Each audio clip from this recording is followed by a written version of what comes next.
देश भर में संगठन सृजन अभियान चला रही कांग्रेस मध्य प्रदेश में अपने दो बुजुर्ग नेताओं या वरिष्ठतम नेताओं के झगड़े में फंसती हुई दिखाई दे रही है। और इसके हालिया प्रमाण तब मिला जब पूर्व मुख्यमंत्री दिग्विजय सिंह ने एक पॉडकास्ट इंटरव्यू दिया। इसमें उन्होंने कमलनाथ सरकार गिरने की वजह भी बताई, बचाने के अपने प्रयास भी बताए, कई चर्चाएं उन्होंने की और उनका ये पॉडकास्ट पूरे देश में चर्चित हुआ। मध्य प्रदेश की सियासत में इसने भूचाल ला दिया है। और इस पॉडकास्ट के रिलीज होने के बाद ये उम्मीद नहीं थी जो हो गया है। दरअसल कमलनाथ ने एक्स पर एक मैसेज लिखा। उन्होंने ये कहा कि पुरानी बातें को लेकर बयानबाजी हो रही है, लेकिन मैं ये कहना चाहता हूँ कि व्यक्तिगत महत्वाकांक्षाओं के अलावा ज्योतिरादित्य सिंधिया को ये लगता था कि कमलनाथ सरकार को दिग्विजय सिंह चला रहे हैं और सरकार गिरने की एक वजह ये भी है। यानी कुल मिलाकर कमलनाथ ने इशारों में कह दिया कि दिग्विजय सिंह के हस्तक्षेप के कारण भी ये सरकार गिरी है। ये कहीं ना कहीं उन्होंने अपने एक्स पर मैसेज के जरिए ये कह दिया है। तस्वीर देख लीजिए आप, एक्स पर क्या लिखा है कमलनाथ ने। एक तरफ कमलनाथ की तस्वीर है, दूसरी तरफ एक्स पे उन्होंने जो लिखा है उसको आप बारीकी से समझिए। एक एक शब्द मध्य प्रदेश में कांग्रेस की राजनीति में क्या चल रहा है उसका खुलासा करता है।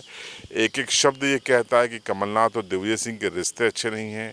एक एक शब्द ये कहता है कि सरकार चलाने के दौरान के अनुभव भी दोनों के क्या हैं, ये इससे साफ जाहिर होता है।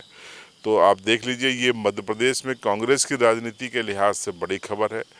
ये बात अलग है कि राहुल गांधी जब भोपाल आए थे पिछले महीने तो उन्होंने इशारों में कई लोगों को बूढ़ा घोड़ा, लंगड़ा घोड़ा कह दिया था और ये माना जा रहा था कि जो पार्टी के बुजुर्ग नेता हैं उनके लिए उन्होंने ये शब्द का इस्तेमाल किया है।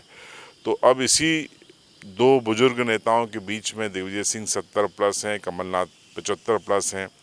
ऐसे में जिस तरीके की ये अदावत सामने आ रही है, हालांकि दिग्विजय सिंह ने खुलकर कमलनाथ के खिलाफ कुछ नहीं कहा था, लेकिन कमलनाथ ने खुलकर लिख दिया। तो अब ये जो उन्होंने लिखा है ये कहाँ तक बात जाएगी, कितनी लंबी जाएगी, ये काफ़ी अहम होगा। मध्य प्रदेश की सियासत में इसके क्या मायने होंगे, कांग्रेस की राजनीति पर इसका क्या असर पड़ेगा, कई सवाल हैं जो मध्य प्रदेश की सियासत में तैर रहे हैं।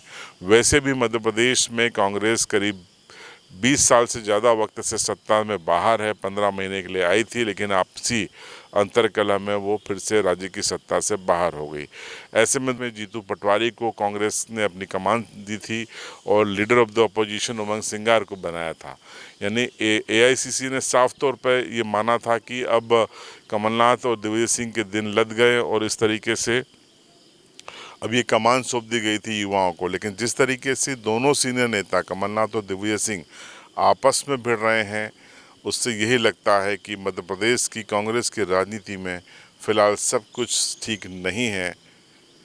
अब आपकी राय कमेंट बॉक्स में ज़रूर बताएं।